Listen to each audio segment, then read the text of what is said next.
Sebab siapakah di antara kamu yang kalau mau mendirikan sebuah menara, tidak duduk dahulu membuat anggaran biayanya. Kalau cukup uangnya untuk menyelesaikan pekerjaan itu. Supaya jikalau ia sudah meletakkan dasarnya dan tidak dapat menyelesaikannya, jangan-jangan semua orang yang melihatnya mengejek dia sambil berkata, orang itu mulai mendirikan tetapi ia tidak sanggup menyelesaikannya. Atau raja manakah yang kalau mau pergi berperang melawan raja lain tidak duduk dahulu untuk mempertimbangkan apakah dengan 10.000 orang ia sanggup menghadapi lawan yang mendatanginya dengan 20.000 orang. Jikalau tidak, ia akan mengirim utusan selama musuh itu masih jauh untuk menanyakan syarat-syarat perdamaian. Demikian pula lah tiap-tiap orang di antara kamu yang tidak melepaskan dirinya dari segala miliknya tidak dapat menjadi muridku.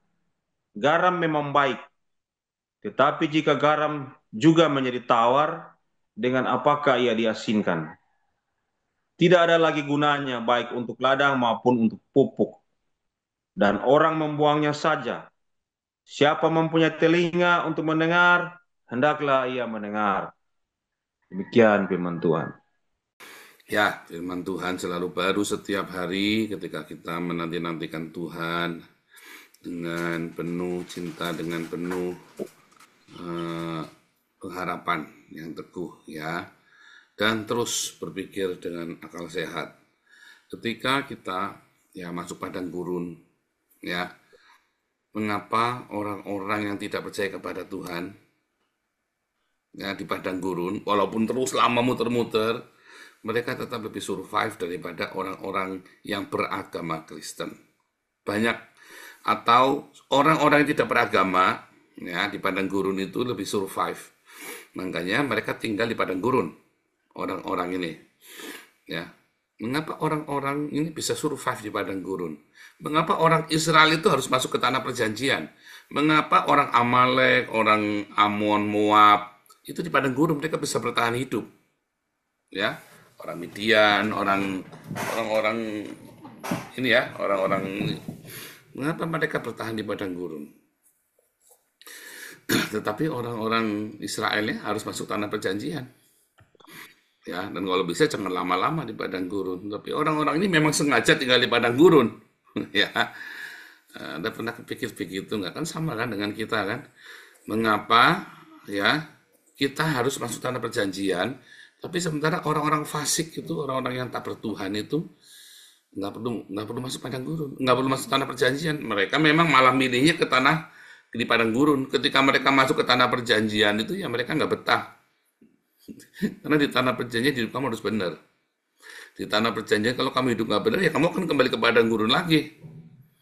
Kamu akan dibuang, ya. Bahkan orang Kanaan kan dibunuh semua kan, dimusnahkan semua karena mereka hidupnya nggak benar. Mengapa kalau kamu lihat daerah-daerah yang gersang-gersang itu dihuni oleh orang Islam, ya atau dibalik orang Islam itu tinggal di daerah yang kalau kamu lihat di peta itu daerahnya putih semua, artinya itu padang belantara tuh, padang gurun tuh. Ya dari gurun Sahara, gurun Arabia, yang di Afrika, yang di Asia, bahkan yang di Asia pun mereka tinggalnya di gurun. Ya, orang-orang dari Afghanistan, Tajikistan, daerah perbatasan Cina, Mongolia, ya. Itu semua padang gurun semua. Ada orang-orang Islam itu. Ya, aneh ya. Nah, itu kenapa mereka di padang gurun secara hurufiah maupun secara rohani, ya. Tapi kenapa Anda harus masuk ke tanah perjanjian yang penuh dengan susu dan madu, yang dimana Anda menabur dan menuai? Nah, di padang gurun kamu nggak urusan menabur dan nuai, saudara. Karena di padang gurun kerjanya kamu apa? Ngerampok. Di padang gurun tuh kamu ngerampok, bukan nabur nuai. Kamu tidak akan bisa menabur dan menuai. Kamu nggak ada urusan dengan menabur dan menuai. Kamu harus merampok untuk mendapatkan nafkah hidupmu. Ya, di padang gurun itu kamu harus berjuang dengan nyawamu, dengan darahmu. Setiap hari kamu akan lihat pertumpahan darah. Di padang gurun itu kamu harus hidup dengan kekerasan. Itulah sebabnya agama Islam adalah agama yang penuh dengan kekerasan. Anda mau terima, mau enggak, itu kenyataannya. Karena itu memang agama dari padang gurun. Ya. Di tanah perjanjian, kamu tidak bisa hidup dengan kekerasan. Segala sesuatunya soft. Makanya Islam itu tidak cocok untuk Indonesia. Langsung rusak Indonesia itu. Ya, begitu Islam masuk, porak-poranda dari zaman Majapahit pun runtuh langsung Anda jatuh dari satu bangsa ke bangsa yang lain, ditaklukkan, ya. Karena Indonesia ini tanah yang penuh susu dan madu. Indonesia ini tanah yang subur, tidak cocok untuk orang Islam. Di tanah yang penuh susu dan madu, kamu akan hidup dengan menabur dan menuai. Kamu nabur perbuatan baik, kamu akan tuai perbuatan baik. Kamu nabur yang jahat, kamu akan tuai yang jahat. Di padang gurun, tidak urusan tabur tuai. Kamu rampok. Pokoknya kamu harus rampok. Ya, sama seperti Abraham berkata kepada Ishak berkata kepada Esau, ya kan, dengan panahmu kamu akan hidup. Ya, dengan kekerasan, kamu hidup dengan kekerasan. Mau tidak mau. Ya. Begitu kamu bawa kekerasan itu ke tanah yang penuh dengan susu dan madu, ya rusak negaranya. Sama, ya. Mengapa orang-orang di padang gurun itu, ya emang apa orang-orang fasik yang tidak mengenal kasihnya Tuhan Yesus itu, ya bisa survive di padang gurun? Karena orang Kristen yang katanya kenal kasih Tuhan Yesus, justru dia tidak punya iman. Yang pertama, saudara ya, kalau orang mau di padang gurun itu, dia kan nggak punya iman. Apakah kamu pikir orang Islam itu punya iman? Apa kamu pikir orang-orang sama? Tidak ada bedanya orang Islam dengan orang yang tidak beriman. Ya, nggak ada bedanya. Mereka semua bekerja, mereka semua bergerak, mereka semua berjuang dengan kekuatannya sendiri, dengan dikjayanya dia, kedikjayaannya. Mereka survive karena mereka tidak punya iman. Malah aneh kan, di padang gurun kan, dia survive karena tidak punya iman. Karena mereka tidak punya iman, maka mereka mengandalkan rasionalnya. Mereka harus berpikir, harus selalu mikir, bagaimana caranya mikir, bagaimana caranya survive. Ya kalau perlu apa? Kalau perlu ya saudara sendiri pun dibunuh, dimakan. Simple, ya. Homo homini lupus, manusia apa? Seperti serigala, ya kan? Makan sesamanya. Pagi-pagi kamu bangun, hari ini siapa yang mau aku makan ya? Ya kan? Loh, saya ini ngomong cerita kenyataan, saudara.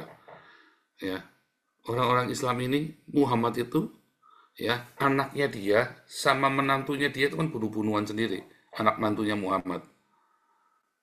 Ya, dosen ini ngomong beneran ya, bukan saya ngomong serius. Ini saya bukan mengolok, beneran. Ini sejarah kisah nyata dan mereka tahu perang onta itu ya, Battle of Camel 2 kali ya. Itu anak mantu Muhammad bunuh-bunuhan sendiri. Siapa hari yang ku makan? Kalau perlu keluargaku sendiri ku korbankan. Ya kan? Yang penting aku survive hari ini. Pergantian khilafah sahabat-sahabatnya Muhammad itu pertumpahan darah semua tuh. Tidak diakui mereka saling bunuh, tetapi mereka bergantinya dengan mati. Pertumpahan darah. Bukan karena diserahkan begitu. Ya. Tetapi di dalam hidup sehari-hari orang tak percaya juga begitu. Ya keluarga saya yang dulu ya, sekarang keluarga saya semua sudah mengenal Tuhan Yesus. Waktu mereka tidak kenal Tuhan Yesus, mereka mami saya pernah mau diparang kok, mau dibacok begitu sama adiknya sendiri. Tapi setelah kenal Tuhan Yesus, penuh dengan beda banget. Tapi dulu berantem. Ya, bahkan anak-anak diajari di rumah sendiri sudah diajari berkompetisi satu sama lain. Tarung, kelahi, bubak begitu, saudara ya. Ya, jadi survive harus begitu. Anda lihat ya orang-orang yang tidak percaya Tuhan Yesus itu. Di rumah pun kamu diajari saling sikut loh. Kita kemudian jadi orang Islam yang cerita kisah nyata sejarah. Kalau memang sejarah Muhammad itu ada ya, itu ada Battle of Camel ya. Tapi sama ya. Kalau kamu lihat keluarga-keluarga makan, keluarga saudaranya sendiri pun dimakan. Karena apa? Memang harus survive. Mereka harus survive dan mereka apa? Hajar. Yang nalurinya dulu, Bu ya. Nalurinya untuk survive. Itu ya. Nah, dengan cara apa ya? Dengan cara makan sesamanya. Kamu termasuk orang yang seperti itu nggak? Naluri untuk survive.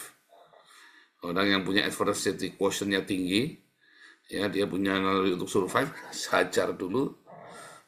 Yang paling gampang dihajar. Siapa yang paling gampang dihajar? Siapa yang paling gampang kamu tipu? Anda yang sering utang-utang, siapa yang paling gampang kamu utangi? Pertama kali, korbanmu itu siapa? Ya keluargamu.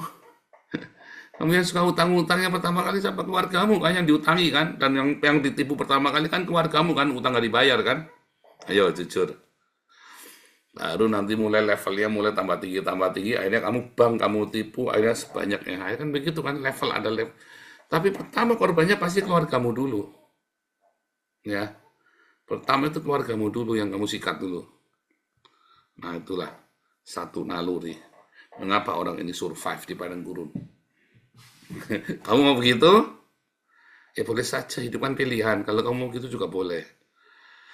Kedua, saudara, mengapa orang bisa survive di padang gurun, saudara? Ya, tadi karena dia nggak punya iman ya, tapi dengan instingnya dia. Ya, yang kedua, dia waras, dia pakai akal sehatnya di padang gurun. Mengapa orang banyak gagal di padang gurun? Karena dia tidak berpikir dengan akal sehat. Padang gurun itu terlalu panas, otakmu tuh sampai encer, sampai lumer otakmu tuh, saudara. Sampai kamu nggak bisa berpikir dengan akal sehatmu lagi. Di tengah-tengah masa-masa kesesakanmu, kamu nggak bisa survei, kamu nggak pernah gunakan akal sehatmu. Kenapa nggak bisa gunakan akal sehatmu? Satu, kamu panik. Betul?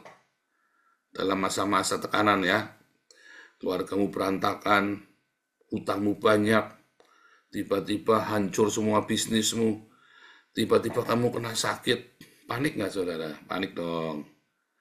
Nggak mungkin nggak panik. Saya pun panik. Oh, saya panik sekali ya. Saya itu selalu tenang ya. Oh, saya temperamen, tapi saya kalau menghadapi masalah itu saya tenang ya. Tenang dalam arti saya akal sehat. Tetapi ketika saya benar-benar nggak kelar-kelar, padang gurun itu kan kamu nggak bisa ngelihat ujung pangkalnya, kamu nggak lihat itu. Terus kamu lihat itu ujung tuh, ada oasis, ada mata air. Kamu datengin Fata Morgana, iya nggak? Datengin lagi ada oasis, kamu pikir, aduh, lumayan. Ternyata Fata Morgana, artinya apa?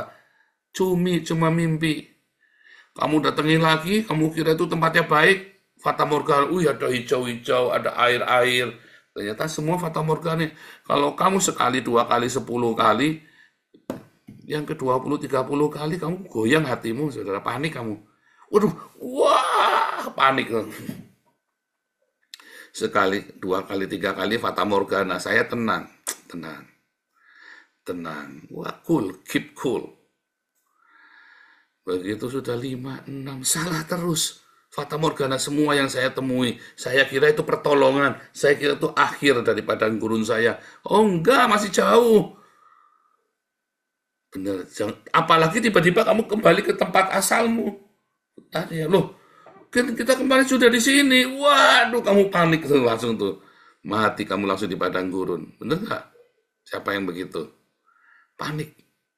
Orang di padang gurun tuh nggak boleh panik. Masalahnya padang gurun tuh bikin panik. Ya, panasnya itu bikin otakmu tuh nggak bisa mikir. Apalagi air dan roti serba sedikit. Sebetulnya air dan roti serba sedikit itu nggak apa-apa, kan ada kan. Tapi kan kita panik. Loh, kalau besok nggak ada gimana? Kalau besok nggak ada airnya gimana? Ayo, panik nggak? Nah, tapi kalau kamu tetap punya akal sehat, ya, bahkan kamu tidak percaya Tuhan Yesus, tidak percaya kepada Tuhan, tidak punya iman, Yang penting kamu punya akal sehat. Kamu akan survive di padang gurun. Apakah kamu bisa masuk tanah perjanjian? Belum tentu. Ya, nggak bisa, nggak bisa. Ya, untuk masuk tanah perjanjian kamu harus pegang Torah. Kamu harus lakukan beriman kepada Torah, percaya kepada janji Tuhan Yesus. Ya, tapi kamu kan di padang gurun terus. Ya udah, kamu kan di padang gurun, tapi kamu survive. Pertama, karena kamu punya insting naluri untuk hidup. Sikat dulu siapa yang paling dekat dengan kamu. Yang paling lemah, kamu hajar dulu, ya kan? Kamu sikat dulu. Kedua, kamu harus selalu menggunakan akal sehatmu. Jangan panik di padang gurun. Maka kamu akan survive. Apakah kamu bisa masuk tanah perjanjian? Nggak akan.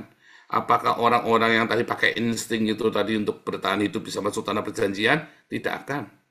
Itulah sebabnya mereka tetap di padang gurun. Manusia-manusia padang gurun ini kan, orang-orang Islam ini. Balik lagi, saya bukan menghina ya, ini jangan ngomong saya penistaan agama nih. Ya, kasihan nanti ya yang di Zoom kita ya dituduh. Itu kenyataannya. Kamu lihat buka peta, semua daerah Islam itu, ya pasti daerahnya putih, gersang padang gurun. Ya. Nah, tapi ada yang ketiga, supaya kamu bisa survive di padang gurun. Kamu tinggal tenang percaya. Tinggal tenang. Percaya kepada Tuhan Yesus. Kepada janji Tuhan bahwa kamu akan masuk tanah perjanjian. Bahwa padang gurun itu sebenarnya hanya sejengkal dalam hidupmu. Ucapkan syukur senantiasa. Kamu bisa survive di padang gurun. Dengan ucapan syukur. Karena kamu tenang, kamu tahu air dan roti serba sedikit. Tapi pasti cukup. Tuhan janji. Ya, Tuhan akan cukupkan semua kebutuhanmu, semua keperluanmu. Cukup, tidak akan kurang. Kamu akan survive. Ya, kamu tidak perlu punya insting untuk membunuh orang, tidak perlu. Tidak perlu kamu punya insting untuk siapa yang mau aku hajar dulu hari ini, tidak perlu. Kamu cukup tinggal tenang percaya bahwa Tuhan akan cukupkan. Sebenarnya benar-benar Tuhan cukupkan. Lalu kamu bekerja dengan tenang. Jalan dengan tenang. Lakukan yang seharusnya kamu lakukan dengan tenang. Yang diberkati oleh Tuhan. Ditambah kalau kamu selalu menggunakan akal sehatmu. Ya, tentu kamu akan survive. Tapi jangan andalkan kekuatanmu sendiri. Sekali kamu pilih mau jalan dengan andalkan kekuatanmu sendiri, kamu harus hidup dengan instingmu. Artinya, forget it, masuk ke tanah perjanjian. Nggak usah mikir masuk tanah perjanjian. Yang penting aku survive dengan instingmu, dengan kekuatanmu. Ya, terkutuklah orang yang mengandalkan kekuatannya sendiri. Ya kan? Tapi diberkatilah orang yang berharap kepada Tuhan, yang menaruh percayanya kepada Tuhan. Di padang gurun itu kamu bisa tinggal tenang dan percaya, selalu ada ucapan syukur. Sehingga kamu tenang pemikirannya. Tenang. Air dan roti memang sedikit. Ucapkan syukur, karena padang gurun itu hanya 40 hari. Yang jadinya bikin lama, karena kamu panik, terus kamu mulai ngoceh, tuh mulai ngomel. Ngeluh terus setiap hari. Sudah dikasih tahu loh yang benar, nggak percaya, karena kamu memang suka ngomel. Kamu memilih untuk ngomel, ya kamu makin muter-muter di padang gurun. Itu pilihan hidupmu. Kamu mau pilih di padang gurun, ya kan? Ya, aku nggak mau caranya, punya cara aku sendiri. Ya, berarti kamu jangan mikir masuk tanah perjanjian. Jangan memikir masuk tanah perjanjian. Ya, survive lah dengan caramu di padang gurun. Kamu akan survive, bisa. Sikut sana, sikut sini, atau ya kamu harus selalu berpikir logis. Ya, harus selalu berpikir logis. Tetapi kalau kamu tenang, tinggal percaya, otakmu waras, saudara. Kamu akan berpikir dengan logis. Masalahnya di padang gurun itu, banyak orang berpikir tidak logis. Ya, dia punya pengajaran-pengajaran, doktrin-doktrin yang penuh dengan tahayul. Kemarin sudah belajar ya. Otaknya dipenuhi dengan dogma, sehingga otakmu nggak waras. Bahkan orang yang tidak percaya Tuhan, ateis saja lebih waras dari kamu dan dia akan survive. Lah kamu kepala dipenuhi dengan dogma, dengan doktrin, dengan tahayul-tahayul agama. Otakmu tidak waras, kamu tidak akan pernah masuk padang gurun. Mati di padang gurun, iya. Karena kamu nggak waras. Tapi kau mengandalkan Tuhan, bukan. Kamu percaya kepada doktrin, kamu percaya kepada dogma, bukan kepada Tuhan. Taunya dari mana? Ketika kamu percaya pada Tuhan, rohmu akan berbuah. Ya, ada pengampunan, ada kasih, ada kelemah lembut, ada sukacita. Kalau kamu percaya benar-benar kepada Tuhan, wah, aku ke gereja tiap hari bukti saya percaya, bukan. Kamu ke gereja tiap hari bukan bukti kamu percaya. Kamu berdoa tiap hari pun bukan bukti kamu percaya. Kamu ingin merasa bahwa kamu percaya, iya. Kamu melakukan semua ritual-ritual agamamu, tadi malam kita sudah belajar ya. Hati-hati, ternyata itu adalah penyesatan ya. Ritual itu tidak membawa kamu kepada Tuhan loh. Ritual itu membawa kamu kepada perasaan dekat dengan Tuhan. Itulah sebabnya zaman perjanjian baru semua ritual dihapus sama Tuhan Yesus. Dan itu membuat otakmu nggak sehat lagi. Yang penting aku pegang rosario, pegang kuat-kuat. Aku beriman. Nggak jadi. Sampai matinya nggak jadi. Yang penting aku doa Bapa kami 100 kali. Saya dulu sampai begitu loh ya. Aku doa Bapa kami 100 kali, 1000 kali. Saudara. Saking baca kayak macam-macam jadinya saya tuh. Merasa, padahal saya benar-benar udah goyah iman.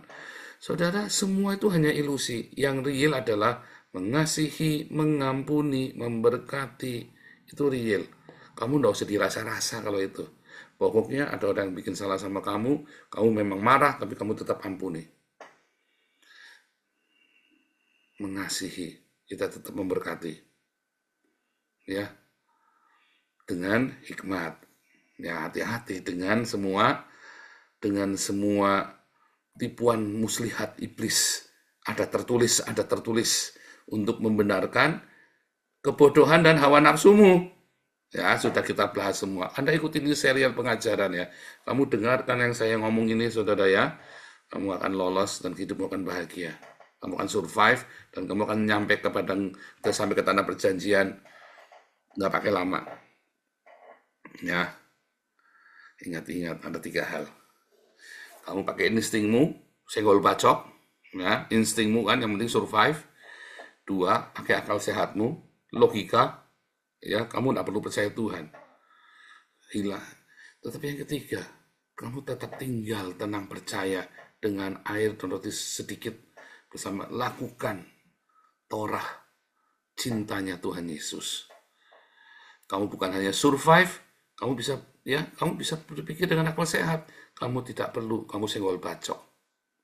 Tetapi justru dalam tinggal dan tenang percaya, akal sehatmu akan berjalan. Singkirkan semua tahayul-tahayul. Kamu bisa tahu pilih mana yang tahayul, mana yang cuma doktrin-doktrin yang nggak berguna, doktrin dan dogma yang tidak berguna. Makanya dulu saya ngotot ya, saya masuk dalam perdebatan Tritunggal Oneness. Saya lagi kasih tahu nggak ada gunanya. Ya, tak kuliti semua, yang Tritunggal nggak bisa bantah saya, yang Oneness nggak bisa bantah saya. Bisanya miso-miso. Ya, buahnya mereka nggak ada, akhirnya berzina semua, korupsi semua donasinya.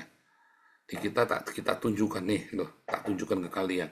Ini loh buahnya orang yang ya saya lebih tahu tentang Tritunggal Oneness daripada kalian semua. Tapi saya berbuah lebih banyak dari kalian semua. Karena saya tidak urusan dengan Tritunggal Oneness, walaupun saya tahu dan saya bisa kerjain kalian.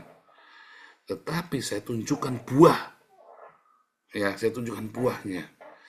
Dan saya tinggal di tanah perjanjian. Kamu masih di padang gurun. Ya kan, saya tinggal di tanah perjanjian. Nah, itulah bedanya. Paham ya, saudara ya?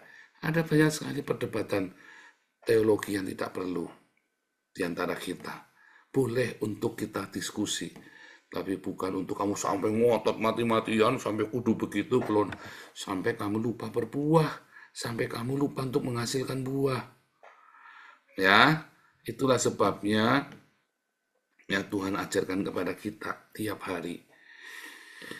Hidup di dalam cintanya, hidup dalam percaya, hanya dalam tinggal tenang dan percaya. kepada Tuhan, serahkan. Maka kamu bisa berpikir dengan waras. Kalau kamu bisa berpikir dengan waras, ya kamu padang gurun itu satu lewatan saja. Hanya 40 hari saja.